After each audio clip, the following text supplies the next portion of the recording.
Middle ઇસ્ટના યુદ્ધની માઠી અસર હવે ગૃહિણીઓના રસોડા ઉપર પહોંચી ગઈ છે। અમદાવાદ શહેરમાં એલપીજી ગેસની ભારે અછત સર્જાતા મધ્યમ વર્ગનું બજેટ પણ પૂરવાઈ રહ્યું છે।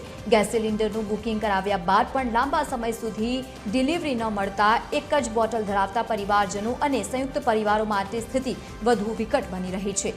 અછતનો લાભ ઉઠાવી અને ગેસના કાળા બજાર પણ હવે વધી રહ્યા છે અને જેનાથી સામાન્ય જનતા ત્રાહિમામ પોકારી ઉઠી છે।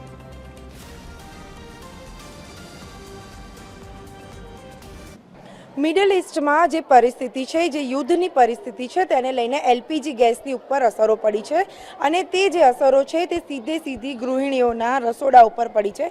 કારણ કે જે રીતે એલપીજી ગેસનો સપ્લાય જે છે તે 50% ઓછો થયો છે, જેના કારણે હજી લોકોને જે ગેસના જે બાટલા છે તે મળવામાં મુશ્કેલી પડી રહી છે। આપણી સાથે કેટલીક ગૃહિણીઓ છે, તેમની સાથે વાત કરીશું કે કઈ અસરો પડી રહી છે અને શું તકલીફ તેમને પડી રહી છે। ખાસ જો વાત કરીએ તો જે ગેસના બોટલ જે છે તેનો 50% કાપ થયો છે, આપને શું અસર પડી રહી છે?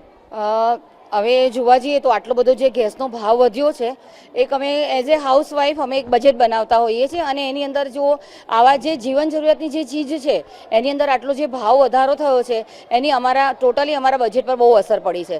પહેલાં 21 દિવસે બાટલો નોંધાવતા હતા તો નહોતો આવતો, હવે 25 દિવસનું થઈ ગયું, તો એના હિસાબે હવે બાટલો મળવો બહુ મુશ્કેલ છે।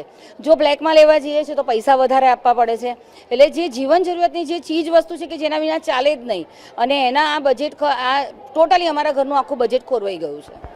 આપને પૂછવા માંગીશ કે જે રીતે આ બોટલોનો 50% કાપ છે, આપની ઉપર શું અસર પડી રહી છે અને કેવી રીતે તકલીફ? એમ જણાવવા જઈએ તો મેં જ હમણાં કાલની જ વાત લઈએ કે મેં 4 દિવસ પહેલાં બાટલો નોંધાયો હતો। પહેલાં એવું હતું કે ટાઈમસર બાટલો 1-2 દિવસમાં ડિલિવરી થઈ જતું હતું, હવે 5-6 દિવસ થઈ ગયા છે, હજી મારા ઘરે કાલે બાટલો આવ્યો છે 5 દિવસ પછી।